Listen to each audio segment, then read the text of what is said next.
السلام علیکم ورحمۃ اللہ وبرکاتہ۔ دیشان اسلامک چینل میں خوش آمدید۔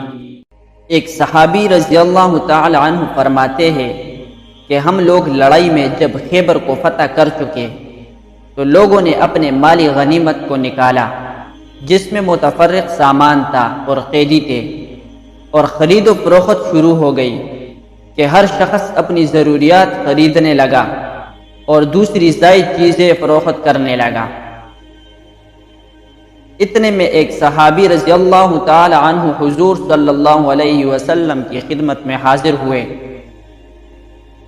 اور عرض کیا کہ یا رسول اللہ صلی اللہ علیہ وسلم، مجھے آج کی اس تجارت میں اس قدر نفع ہوا کہ ساری جماعت میں سے کسی کو بھی اتنا نفع نہیں مل سکا۔ حضور صلی اللہ علیہ وسلم نے تعجب سے پوچھا کہ کتنا کمایا؟ انہوں نے عرض کیا کہ حضور صلی اللہ علیہ وسلم، میں سامان خریدتا رہا اور بیچتا رہا، جس میں 300 اقیہ چاندی نفع میں بچی۔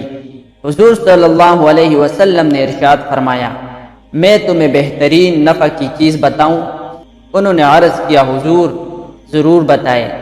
ارشاد فرمایا کہ فرض نماز کے بعد 2 رکعت نفل پڑھو۔